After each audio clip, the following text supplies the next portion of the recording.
നമുക്ക് എക്സലിലെ conditional formatting പഠിക്കാം. നമുക്ക് ഒരു റോഡിന്റെ രണ്ട് ചെയിനേജുകൾ ഇതേ രീതിയിൽ എഴുതുകയും വേണം. അവ തമ്മിലുള്ള വ്യത്യാസം സബ്ട്രാക്ട് ഫോർമുല ഉപയോഗിച്ച് കണ്ടെത്താനും സാധിക്കണം.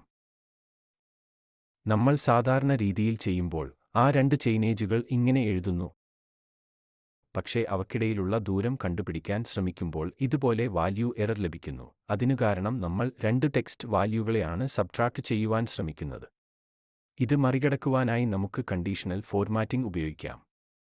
മൂന്ന് തരത്തിൽ നമുക്ക് കണ്ടീഷണൽ ഫോർമാറ്റിംഗ് പേജിലോട്ട് എത്താം. ഒന്നുകിൽ നമുക്ക് ഈ കാണുന്ന ചെറിയ ആരോയിൽ ക്ലിക്ക് ചെയ്യുക, ഈ നമ്പർ ടാബിൽ ക്ലിക്ക് ചെയ്യുക, പിന്നീട് കസ്റ്റമിൽ ക്ലിക്ക് ചെയ്യുക.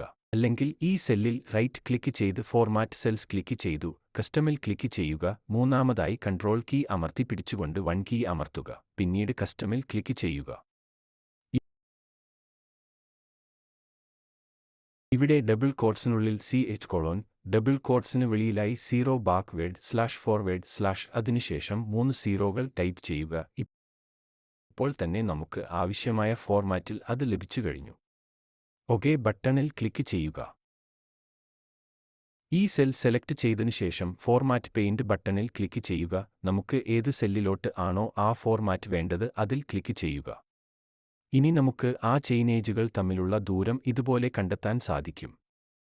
ഇതുപോലെ ചെയിനേജുകൾ ടൈപ്പ് ചെയ്യുക. ഈ സെല്ലിൽ ക്ലിക്ക് ചെയ്യുക. ഫോർമാറ്റ് പെയിന്റ് ബട്ടണിൽ ക്ലിക്ക് ചെയ്യുക. സെല്ലുകൾ സെലക്ട് ചെയ്യുക. ഇതുപോലെ ഡ്രാഗ് ചെയ്തു ദൂരം കണ്ടുപിടിക്കാൻ സാധിക്കും. ഇതുപോലുള്ള വീഡിയോകൾക്കായി സബ്സ്ക്രൈബ് ചെയ്ത് ബെൽ ബട്ടൺ അമർത്തുക.